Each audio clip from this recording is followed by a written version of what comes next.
We are here with Cole, Sonne, and your host, Matt Fall. Your co-host, producer, Madison NG here. Yep. And we're having a great time watching people drive by in their golf cars at Dakota Fest, as was mentioned. After Hours Ag Podcast, where we like to share stories of farmers, for farmers. It's kind of for farmers and really just to promote the ag community. We're here at the South Dakota's largest farm show. I don't know if that's true. Outside Dakota Fest, Mitchell, South Dakota. I live about 30 minutes from here, 25 if I'm driving extra fast. Good weather, and it's nice that it's local. Mm-hmm. Because for you. I don't have to drive far. I don't like driving. We'll come to you. But we saw the Blessed Corn Palace last night, so that bucket changes list? your life. Yeah. Wow. I thought it was corn Changes something. inside and out, but it turns out it's really only corn on the outside. It's really only about 0.5% corn. Yeah. Most of it's brick and steel. Oh, man. Yeah. Yeah, it looked like I was enlightened that it was a convention center and basketball court and other things, civic center. If I were to eat a corn on the cob, I think I would probably be more of a corn palace than the actual corn palace, Sure. percentage-wise. Yeah. Yeah, that's a good point. Great point. But being from this area, you should go check out the Corn Palace. It's life-changing. It is. You'll never forget it. Yeah. So thanks so much for joining us, Cole. We are so thankful and glad you're here. Thank you. We're glad you were born. That's really nice. That's Thank you. nice of you to say. Well, let's roll right into When I'm sad, I'm going to listen to this podcast right there. On loop. Yep. Very good. Good. Well, at least I can be a positive influence in your life. All right, so I'm going to roll into a fun fact, which you can look up on Cole Sonne's website and YouTube and things like that, just to get us started here. Cole, you're a fourth-generation farmer. You raise Black Angus cattle, and you not only raise the bulls, but you also have the alfalfa, grass, hay, corn, soybeans. Is there anything else? No. Okay. And then you started making YouTube videos. Yeah, we're about 5 years now we've been making YouTube videos. Wow. How many videos you figure you got? Well, I know it's about 812. Ooh. Wow. I thought 325 was a lot. For us, yeah, no? Yeah, if you sit down and do the math of how much editing and all that, it's an astounding amount. But You're like, Cole oh, is no. just cooking up the videos, just like an oven, just popping them out, and yeah, it's doing great. I'm just serving them up. Yep. And he's doing a great job. He's got a good following, fun personality. You do it with your dad, Brian. Yep. And that's, I think, a great duo. I just watched the last one, and Cole was giving him crap for running for some election or politician, and he goes, what, are you going to be, the county dunce, you know? So I was like, was he going to get mad? No, he just rolled with it. He's like, no, I'm a little better than that. He can't get mad if I keep the camera on him, you know. Oh, sure. We got to stay decent. Yeah, you just get a chuckle out of the sometimes dry humor, but usually just incredible humor. So, And cool. you guys just interviewed him, and I bet on that interview there's some things that I probably didn't even know. So I should probably listen to that and learn a little bit about the history. I know he was talking about how my great-grandpa came here when he was 11 and never went back, never saw his mother again. And, oh, man. And how he served in World War I. Yep. And he brought food to the front line with mules. And so there's just, everyone's got a history, and wow. it's very interesting when you dive in. Well, if that's a great plug to that episode, make sure you... You're welcome. It wasn't even on the script here, but make sure you check out that episode with Cole's dad, Brian. I heard it was really good. I heard it's going to be really hard to top, so we're going to have to try. We're going to have to try to top We're going to have to try to top it. But bragging rights in the Sonne house. Madison, is that going to be after or before this episode for our listeners? I think we should probably, I don't know. I guess you'll just have to find out. You'll just have to tune in every week. And we did get another subscriber follower. Cole's going to listen so he can up his self-esteem when he needs to. But Cole, we talked about fourth generation farm, rancher. You've got a fifth on the way. Tell us about that. Yeah, so my wife and I are expecting a kid in January, and it'll be my first one.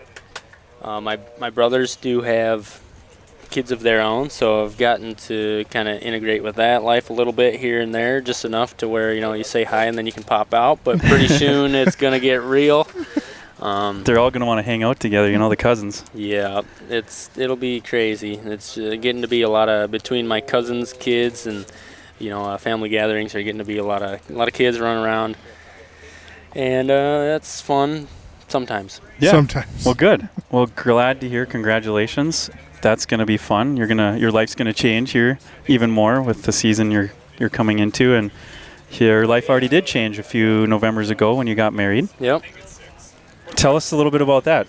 Well, we you don't love to tell people this, but we met online, and it's becoming a kind of a big thing. She's got tons of family and friends that met online, and for being a farm kid out here, and if I were to sit down and think about the number of people my age in my probably 10-mile radius, it's probably like 2. Yeah. And they're dudes. So some of them might be family, if they are ladies. Yeah. So I guess it's the way of the world now. It's kind of your options, especially out here, and I don't know. It makes it easier, I think. Yeah, that's where I met and I just got engaged on Friday. Mm-hmm. And so that's how Congrats to Madison. Thank you. That's how I met so many of my friends, it's just what you do now. And I don't know if it was a COVID thing. Now everyone is, it's hard to go out and find someone. I mean, you think about trying to find someone before there was a, whatever you want to say, Bumble or a Tinder, where you going out in the town and finding, it's hard to meet people sometimes. Mm-hmm. Especially for you, I think, on the farm. Well, I think a lot of people are kind of shut off, and you would be almost insulted if someone walked up to you and started a conversation in public. I think conversation is kind of hard for people because of all the technology we have. So, yeah, it's a different world. So you got married a couple years ago, and then you got a little new one on the way. What are some exciting fun facts and things that are going on in your life right now? Well, I mean, my dad and I, we spend a lot of time working. And then, of course, with social media, you go home and you work some more. So most exciting things in my life are immediate family type stuff, like having a new kid, and just things happen on the farm. I got an opportunity this spring to pick up a decent chunk of land to rent, and so that you get to make a lot more decisions when it's your own stuff, and just getting a little skin in the game. It's a whole different feeling, whole different excitement coming, harvest coming up, and we've had a lot of rain, a little too much in some situations, but pretty excited for harvest, and just gonna get to experience that. Nice. So now you're gonna go from a part-time job to a full-time job because you picked up more acres. I would say from a full-time job to 1.5 full-time jobs. So.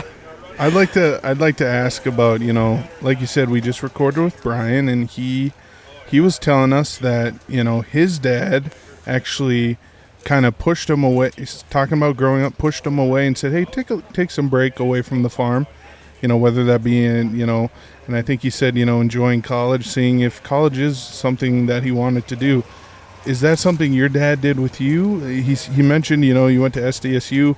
Did you, Brian mentioned that he had to get back to the farm no matter what. What was your feeling on that?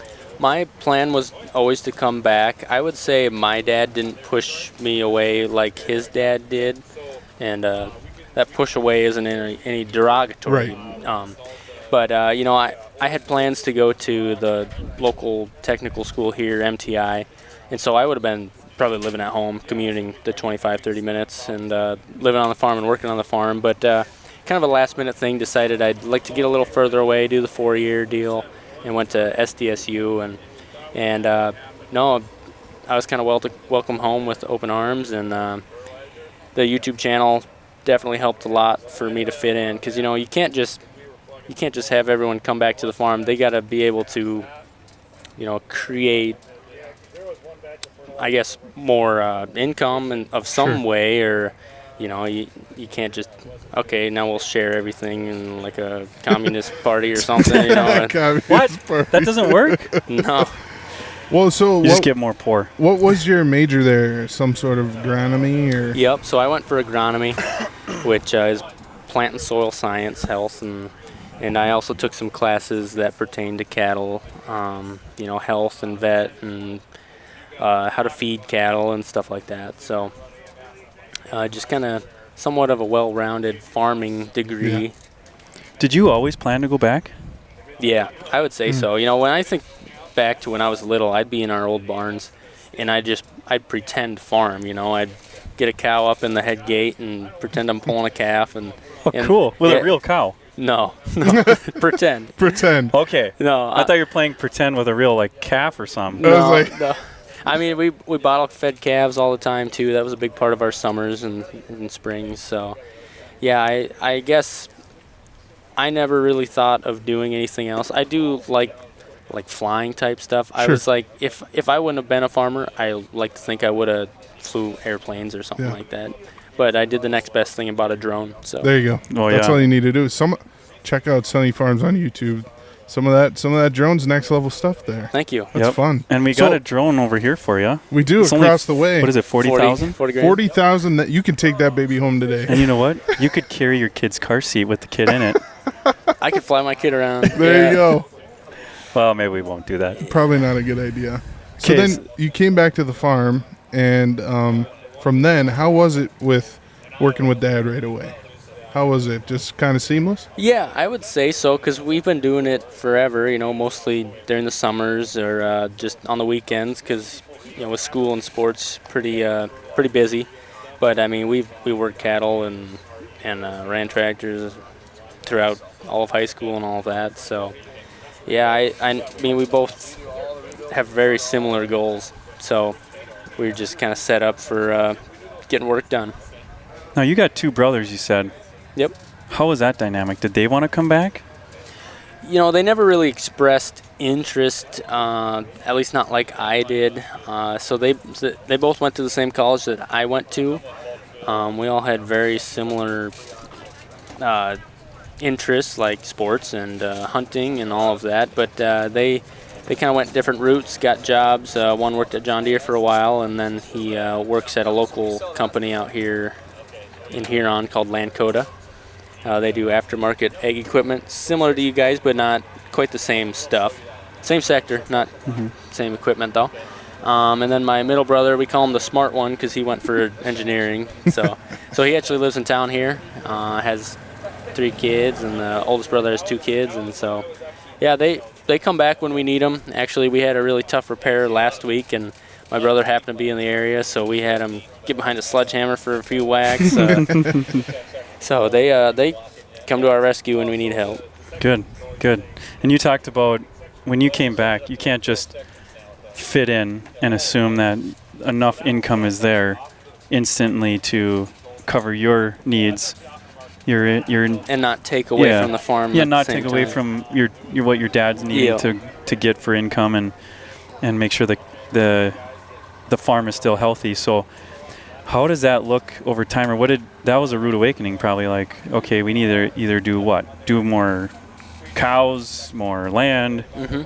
So we kind of set ourselves up pretty well, just because when I was starting college, Dad helped me, and when I say helped me, he bought me cows and found a pasture to put them at. And so then those first couple of calf crops, he got the money for to kind of pay back his investment into my cow herd. And so, it takes a lot of help from somebody to get started.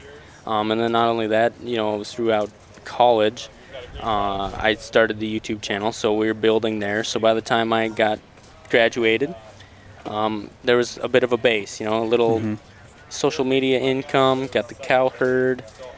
So Good. yeah, it was a pretty almost easy introduction into post-college life. Yeah, what's your advice for those who maybe are listening who have that desire to come back to the farm, or maybe they don't even have that opportunity where there's a base where your dad or your grandpa farmed? You got any advice for that, or anything you'd recommend? Well, this advice is easier said than done, but there are a lot of older farmers out there that need help. Either they didn't have a kid that wanted to come back, or they didn't have kids at all.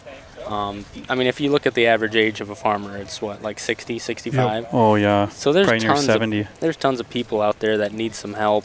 That's a way to get your foot in the door, and that's just because you're helping somebody doesn't mean they're gonna fork everything over you at some point. But at least if that's what your passion truly is farming, that's a way to get into it. Mm-hmm. I think another way would maybe to be gather up some old equipment. How? I don't know. Get a part-time job or a job and put up ditch hay. It can be dangerous work, can be hot at sometimes, but there's a lot of people that don't put up their ditches, and they'll give them to you for free.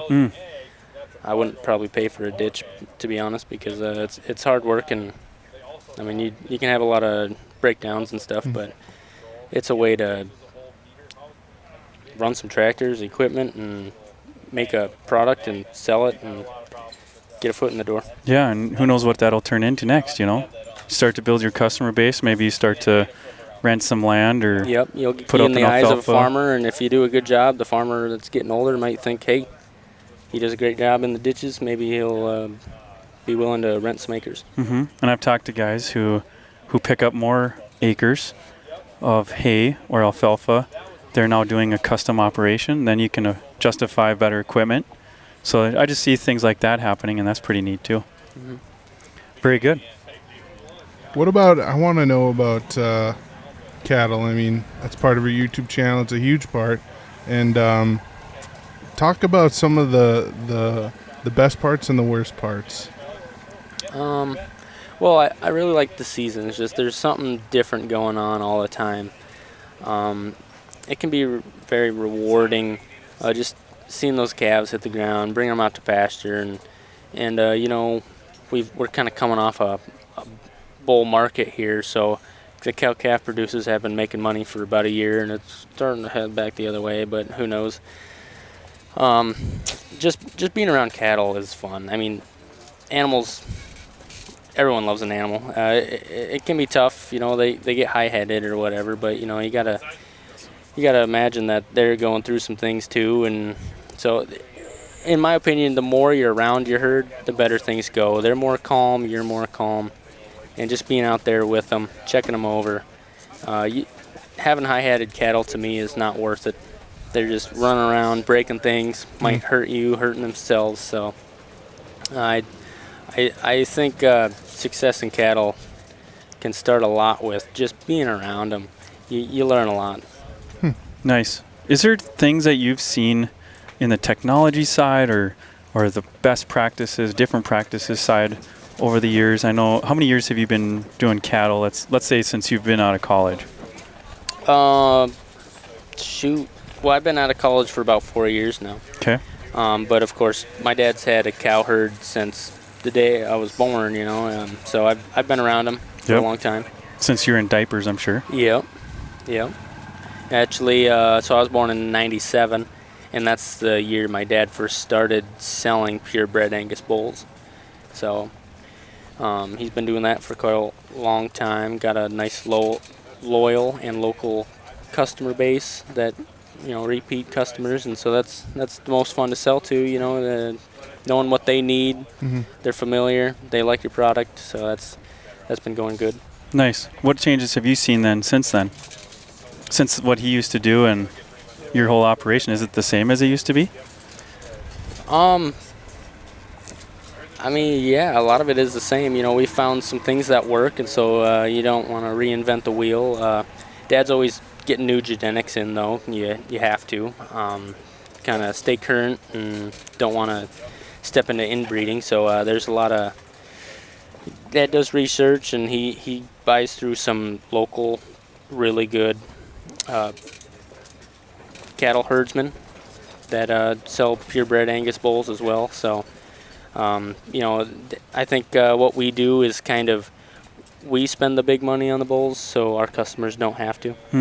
Yeah, good point. Now, I saw in your last video, I think it was your last one, that you guys were advertising some scales under a cattle gate thing, right? A chute, yeah. A chute, sorry. You're not very illiterate. familiar with I'm cattle. very illiterate with cattle. Air seeder guy over here. You know what they say? Keep your mouth shut so that you know, basically if you open your mouth, you remove all doubt that you're dumb. So anyway, I just did that. But yeah, so we actually just redesigned our cattle handling system. Well, so we have an air-equipped system. It's a great system, and we just put concrete underneath it just so you know, it's don't have to deal with mud. It's right next to a barn, so there's a lot of water runoff right there, so it makes it extra wet. We don't have to worry about slipping. We stamped a pattern into it so our cattle don't slip on the concrete.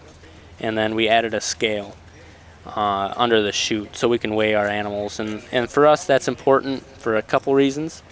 Number one is since Dad sells purebred Angus bulls, we got to weigh them at weaning, just so our customers know how they performed over the summer. Because you know, as a cattleman, you want an animal usually that's a little bit smaller at birth, so the mom has an easy time calving it, but then as big as possible at weaning and yearling weight. So you know, the underdog. Yeah. Yep. You want comes on strong. You want them to grow. The other thing is, last year was the first time we did some direct-to-consumer meat sales, and so it's nice to. Well, you need to know what their weight is. You want them to be about 1,500 pounds when they're ready to be processed, and so just being able to track that and figure out when they're going to be ready to go to the processor, and a scale just really helps you make decisions a lot easier. You know, you can measure everything at weaning, see what performed well. You know, you can cull some mothers that maybe didn't do a great job, and just upgrade your herd. Mm-hmm. Really get rid of the lower producing ones. Yep. So when did it start for, you know, you think that, what spurred, you know, hey, maybe throwing some videos up on YouTube would be good for the farm? Or did it start in a way where you said, I could grow this, or was it just your dad had mentioned there was a tornado that went through and you kind of started there? Mm-hmm. So I guess when I mentioned I'm kind of into flying and that, and I don't fly at all, but I bought a drone. I was probably a sophomore in college. You know, didn't have a lot of money, but I thought they were cool, so I spent a lot of money on a drone. And so now I have this drone, and I'm just, you know, trying to figure out what to do with it. Take some video of us farming, and okay, now I have video. What am I gonna? Is it just gonna sit on a micro SD card forever? Or so I edited it up, threw it on YouTube, and a couple started getting some views, and with the views started getting some subscribers, and so I guess the tornado video, how that fit in is I didn't have much content, and so but I had that on my phone just from a year or two before, so I edited that up and put it on YouTube, and yeah, just with time and a couple videos taken off, thought, why don't we try vlogging? Yeah. So I had an iPhone 6 at the time, and we were going to pelvic measure some heifers, and Dad said, you should take some video of this, and so he kind of told me to pursue it, and said try it out. So, and then you know, take a couple videos with the phone, and you're like, that kind of sucks. Maybe upgrade a little equipment, and I'm thinking, you know, at this point, I'm making about $2 a day. I'm like, well, in a year's time, I could pay for a camera. So so I invested. Look at you, little entrepreneur. Yep. Math was clicking. And so, yeah, bought a little bit better camera, and just kind of kept going with it. And now we're 5 years in. And 800 and some videos. That's incredible. Yep. What's some things that are misconceptions that people have about the video people and what you're doing there? Oh, the video people. Yeah. The video. No, I think it's definitely tough for you know, people that don't make videos, that just see these YouTubers driving around in new stuff and think they're given everything. And yeah, we do get some pretty sweet demos. You know, I got the opportunity to demo a John Deere baler before it came out onto the market. This was 2 summers ago, and so, you know, you get a little flack for that, but it's like, I had that for a day. I made 15 bales. Like, I'm not getting paid millions and given equipment for free. Like, they picked that. But you'd take it if they Deere gave picked it to that. you. Yeah, I would. Who wouldn't? Who wouldn't? But yeah, it's like, we're not just giving everything. Yeah, we get to run some new stuff for a day or two here and there, but We'll be picking that piece No. back up. Yeah. there's gonna be jealousy with everything, and that's part of it. And I don't know, I understand it, but people just don't always understand that we're not giving everything just because we Yeah. have a camera in front of our face. So How many hours do you think, on average, it takes per video to edit? you start to finish, everything involved, probably close to 2 hours. Yep. You know, I can get something in 45 minutes, pretty rough, ready to go. But you know, you gotta the silly things like the picture that people see, the title. It's like, you know, I put all this time into it. I don't want to just put an ugly picture with a crappy title and nobody clicks on it. You know. Thumbnail's important. Yes. Title. It is. Yeah. And you know, I don't do clickbait. Maybe a couple videos out of 812, maybe a little bit, but I don't appreciate that. You know, it's misleading, and it's also not, in my opinion, a great formula for a successful channel, because people are just gonna it's Sunny Farms. Yeah, that whatever happened, divide that by 20. It's, you know, so I don't think it looks good, and I don't think it's a great way to build a channel. So yeah, just try to be authentic. Yep. And that's worked for you. Now, you've done 2 hours of editing on average per video. You have 800 some videos. Let's say even 800. That's 1,600 hours of editing. So do you think you did it for nothing to get a free demo, or the sponsorships you might get, or the money from YouTube? See, that's another thing that people don't realize. Whether it's my business and I'm not monetizing my channel for the money, I'm doing the videos to reach out to our target market. You're doing it more for sharing what you guys are doing, and you're benefiting from the monetization of the views, things like that. It's not free. You didn't do it, or you're not getting this stuff for nothing. Yeah, you did something to you get know, it. The camera that I had sitting in front of me when I was disc mulching and threw a piece of wood at it 300 miles an hour and blew it up. You know, that's not free. That costs money. Yeah, last week Business expense though, a so it really doesn't broke, count. And yeah, 30% cheaper. You know? Yeah. Yeah, so there's a little bit of overhead, and but most of the cost is in time. You know, when I get home and my wife is on the couch and I'm sitting next to her, not talking to her, I'm wearing headphones like this because I'm working on stuff. You know, that costs. Yep. Yeah. Yep. Everyone's got the same amount of time in a day, right? We all start with that, or we all have that in a day. And there's certain people who, you know what? We all could go after something. We all could better ourselves or better something. And that's not always the best thing to do, but if you put the time in, the opportunities out there are immense. And if you work at something hard enough, usually the results happen. So it's cool to see it click for you, and your viewers enjoy your personality and seeing what you guys are up to. Now, what are other things that the channel has brought to your farm or provided, or other cool things that maybe you've seen? Well, just walking around this show, you know, I was I was headed down one of these streets, and I thought I heard something behind me, and it was a little boy running after me because he wanted to say hi. Oh, cool. So, you know, the people that you get to meet.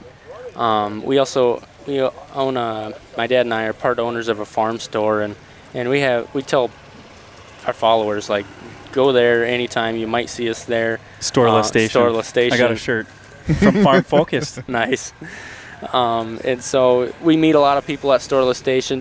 There'll be a day, mostly in August, when there's more people going on vacation. There'll be days where 5-6 cars drive through there in the middle of it's a town of 13, and so that's pretty big. You know, it just shows you our reach and the loyalty and the excitement our viewers have over our videos and what we put out, and yeah, we really appreciate that. So just getting to meet people and hear their stories, it's a lot of fun. Cool. How about the crop side? As we look at, you're doing more than just the cattle. You've got crops. You're putting in the crops we talked about in the beginning. You've got a planter. You don't have an air seeder, but we've worked with you a little bit on your planter. Tell us a little bit about your crop production. So we're on a corn soybean rotation. We haven't done wheat for a few years. It's when you do wheat, it's one less crop of corn, and that's kind of the money maker a lot of the time. And then with having cattle, after we harvest, we have a great place to winter cows on those corn stalks. So I don't know. What more can you say about corn and beans? We put them in the ground. We try to make a little money, maybe upgrade some equipment. Do you pray for rain? Oh, yeah. Yes. Or yes, pray sir. for it to stop raining sometimes? That too. That too. Sometimes in the same week. True. What do you think on that theme? What has farming or the type of work you do, does it affect your faith? Do you have a faith of some kind? What does that look like if you care to share? Well, I think farmers look at their faith and use it as a way of hope a lot of the time, and just knowing that God's going to take care of you. Just like in the Bible, they talk about the bird. He's got a worm.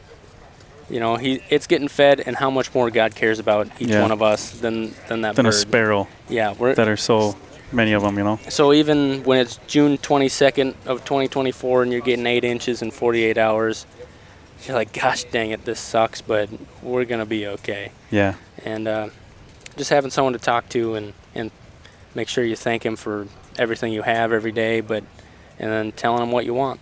Yeah. Philippians 4:6, ask God for what you need and thank him for everything he's done. Yeah, good. Now, do you have any examples of when you prayed for something? This is like a country song, unanswered prayer. That's the best thing. But have you ever thought you wanted something really bad, but then God had other plans and it worked out? I mean, I think that happens more often than you know. There's so many times where you get something and at the time you don't think it was good, and then, for instance, the 8 inches of rain we had in 48 hours, well, then it didn't really rain for a month and a half, and so then at the end of that month and a half, we're like, yeah, we probably need that 8 inches of rain. So, we'll take it. We're so small, we don't know what we need. We don't know what's best. And so, yeah, that may be tough for some people, is when maybe they pray for the first time and they don't get what they prayed for, it wasn't God's will. Mm-hmm. Mm-hmm. Do you have a feeling of what I'm here for, what you're here for on this planet? Like, you could pray for, I want success, I want to be married, or a family, I want my YouTube channel to take off, but do you have we can pray for the things we want, but what about if you have a faith in God? What does God want? Do you ever think of that? You're asking hard questions now. What's my job? Is it? He's got a lot of jobs, a lot of hats. A lot of hats. Self-appointed. Well, I'll answer that with this. I know you can look at a YouTube channel and think, we don't provide much, but the number of messages we get of, my dad or my family member was in hospice, and we just spent so much time reminiscing the farm life and watching your videos, and it was a way to get our mind off of things, and so I think it's what we offer, is maybe a little entertainment, a way to get people's minds off of things that you can't even improve thinking about, Mm-hmm. Yeah, and your channel's pretty wholesome. I know that people appreciate that, and so keep up the good work there. Thank you. How about the planter? Now, we've worked with you a little bit on your planter. It's a 16-row, 30-inch. What brand? John Deere. Okay. 1775, yep. You guys mostly green? Yeah, I'd say we're about 100% green. Oh, we're getting the wrap up by Brian. Yep. We got a hot date. So hey, that's my mother you're talking about. That's good. Sorry, I won't go there. Anyway, you've got a John Deere planter, all John Deere equipment, and you've worked with us on some closing wheels. What have you experienced, or what's your thoughts on the closing wheels you've got? Yep. We finally had a wet season in which those closing wheels, the Pro Stitch that we got from you, can really excel. I mean, they do good in dry dirt, of course, but they outperform the standard round wheel wet conditions. They're able to. They don't pack it shut, but they stitch it. They crush the sidewalls, and so that it's one of those things. It's hard to put a number on, of course. It's always 5 bushel an acre. Everything's 5 bushel, 5 more bushel. So yeah, Cole put on Pro Stitch wheels. You heard about it at SDSU, right? Yep. And then we started carrying them. We became the exclusive distributor, but there's a lot of dealers around that offer the Pro Stitch wheel. And I don't know why. I think I just probably blanketed Instagram people with like, hey, would you like to demo our wheels or, try them? And you were one that reached out and said, you know what? I've heard good things about those. I'm interested. Yeah. And we were too cheap to give you the full set, so we only gave you half a platter the first year. But then the second year we said, all right, we better not cheap it out anymore. Yeah. Hey, it works, though, because we put them on the outsides, and that's usually where we're winging out into the wet spots a little too deep, and so. Yep. But yeah. Yep. And there's videos out there of us putting them on together, you running them in the field. I love the shots. You get the drone up when you plant, and those are epic. And so that's really good. And you know what? We've just had a great time here with Cole, his dad, Brian. Make sure you guys keep watching their channel. Check them out if you're not a subscriber on their channel. It does support what his efforts are and continues to make it work. And so do that, comment, like, and subscribe, all that stuff, just like you're probably doing on the podcast here. We appreciate that. The push for 300K on Sunny Farms. That's right. Yeah, we're about 10,000 away. Wow. All right. That's impressive. Yeah, might get there in about 3 months. Yep. Well, keep up the good work, and we're excited to track with you at least every year at Dakota Fest. Yes, sir. Very good. Well, thanks again, and thanks for listening, everyone. All right. We'll see you next time. Hey, everyone. Thanks for listening to this episode of After Hours Ag. If you really enjoyed it, make sure you hit that like button, subscribe, and helps us grow and helps us reach more people. And remember, there's still a future in farming, so let's get there together.